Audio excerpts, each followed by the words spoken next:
Youngsters से बात कर रहे थे कि याद रखो, अगर तुम लोग शादी से पहले अपनी हिफाजत नहीं करते, पॉर्न एडिक्शन के शिकार हो जाते हो, या तुम्हें चैटिंग का बड़ा मज़ा आता है अपोजिट जेंडर से और एट द सेम टाइम 5-5 से लगे हुए हो, याद रखो कि शादी के बाद भी तुम्हारी ये हराम के साथ जो लज्जत वाली आदत है ये नहीं जाएगी। क्योंकि शादी के जो डोप सेंटर्स हैं ना, हमारे दिमाग में 7 डोप सेंटर्स हैं, वो और हैं, लेकिन ये जो तुम कर रहे हो ना स्क्रीन पे, इसके डोप सेंटर्स और हैं। शादी इस नीड को पूरा नहीं करेगी। ये डोप सेंटर्स अगर तुमने इतने बढ़ा दिए, वर्चुअल डिजायर, फिर जाहिर है ये मजे जो तुम ले रहे हो ना, अल्लाह माफ करे, अल्लाह माफ करे, इबरत पकड़ो। अगर ये मजे तुम्हारे एडिक्शन बन गई तो ये शादी भी नहीं इसको खत्म कर सकेगी, फिर भी तुम बाहर मुंह मारोगे। देखें, मैं समझता हूँ इस चीज़ की इस्लाह सिर्फ और सिर्फ जो है वो दीन कर सकता है। और अगर एक बच्चे का कॉन्सेप्ट क्लियर कर दिया जाए, अल-खबीसातु लिल-खबीसीना वल-खबीसूना लिल-खबीसात वत-तय्यबातु लित-तय्यबीना वत-तय्यबूना लित-तय्यबात, उसके अलावा वला तक़रबुल फ़वाहिश वला तक़रबुज़ ज़िना इन्नल लज़ीना युहिब्बूना तशय्युअल फ़ाहिशतु फ़िल लज़ीना आमनू लहुम अज़ाबुन अलीमुन फ़िद दुनिया वल आखिरा। अगर इन आयतों का कंसेप्ट अगर किसी बंदे को समझा दिया जाए और उसकी इस्लाह कर दी जाए तो मेरा ख्याल है तभी मुमकिन है, वरना आप किसी भी तरह उसकी एडिक्शन ख़त्म नहीं कर सकते। उसको ये बताना पड़ेगा कि इस चीज़ का इम्पैक्ट तुम्हारी मईशत पे आएगा,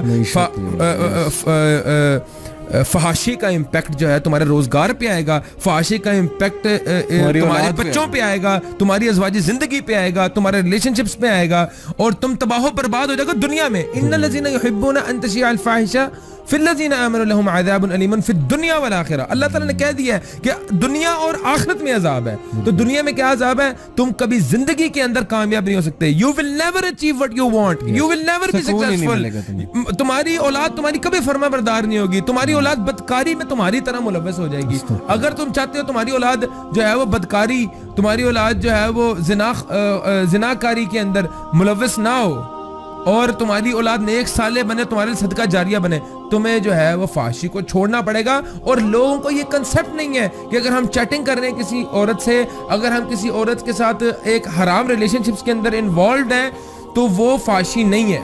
लोग सिर्फ फाशी तो बड़ा छोटा वर्ड है, वो जिना है। मैं कह रहा हूँ कि लोगों का जिना का मुंह का भी जिना है, आंखों का भी जिना है, हाथ का भी जिना है, कंसेप्ट नहीं क्लियर। लोग कहते हैं कि जिना इज जस्ट जो है ना वो आपका जो है वो सेक्सुअल एक्टिविटी को ही जिना वो कहते हैं। नहीं, जिना बिगिंस जब आप पहली बार किसी को देखो, फिर उसको इन्वॉल्व हो, फिर उससे चैटिंग करो, फिर उसके बाद उसके साथ मिलो, उसको आप हाथ मिलाओ, हर चीज में आप जो है ना वो हर चीज का, हर अज़ा का शेयर होता है जिना में। हमारी आंखों का, कानों का, जुबान का, जब हम ऐसी एक्टिविटीज में मुलविस हो जाते हैं जिसमें हम हराम काम। देखिए, हर बंदा अल्लाह ताला की रहमत का जो है ना वो मोहताज है। अल्लाह की रहमतें ही ऐसे बंदे से उठ जाती हैं जो बंदा फहाशी और जिना के अंदर मुलविस होता है। अल्लाह ताला की रहमत, अल्लाह की रहमत के बगैर तुम क्या चीज अचीव कर सकते हो? कुछ भी नहीं कर सकते। वो तो बहुत एक बड़ा कॉन्सेप्ट है। इससे भी पहले आपकी मेंटल हेल्थ जो है वो बेड़ा गर्क हो जाता है, सुकून उठ जाता है, बीमार हो जाता है, उसको फिर हराम ही लज्जत देता है, हराम ही लज्जत हो जाता है। दीन की बात फैलाना सदक़े जारिया है। सवाब की नीयत से वीडियो को शेयर जरूर कीजिए। जज़ाकल्लाह।